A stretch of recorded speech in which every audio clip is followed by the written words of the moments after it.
Next, the former Leicester MP, Greville Janner, is now going to be prosecuted over more than 20 allegations of sexual abuse against children. A legal review has reversed a highly controversial decision that the peer shouldn't be charged because of his failing health.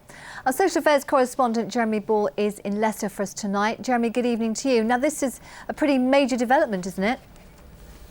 It is, and it's hugely significant for Lord Janner's alleged victims here in Leicester because, as you know, these allegations have been floating around since 1991. Well, now 9 of them are finally going to get their day in court, and this is happening because of what's known as a victim's right to review. That's taken a fresh look at whether Greville Janner should face charges, despite the fact that he has severe dementia. And it means that now a court will decide if he really is fit to stand trial. And even if that confirms that Lord Janner's not capable of defending himself, it'll still clear the way for what's known as a trial of the facts.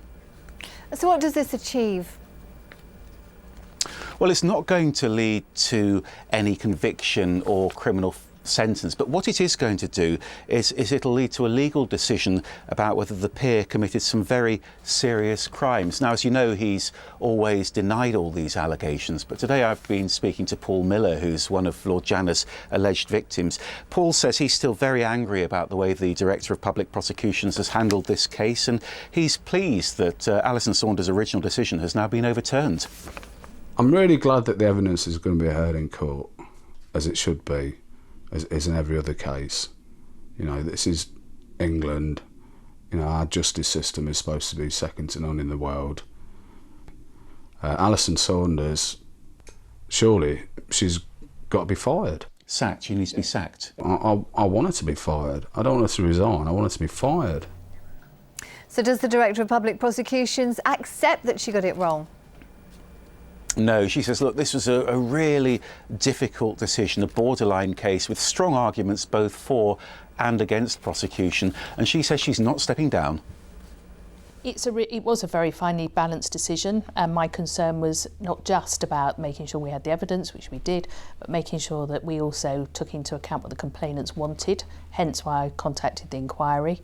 I don't think it's a decision that I should resign over. It's one that I took very carefully, and with the victims at the heart of that, that's why we talked about the victims' right to review, and I encouraged them to do that. I found it a really difficult decision. For me, it was very finely balanced. What happens next? Well, there'll be a court hearing in just over a month's time. Because of that, Leicestershire Police can't comment in detail on today's decision, but this trial of the facts is what they've been calling for right from the start, so I think they'll be delighted by today's decision. OK, Jeremy, thank you.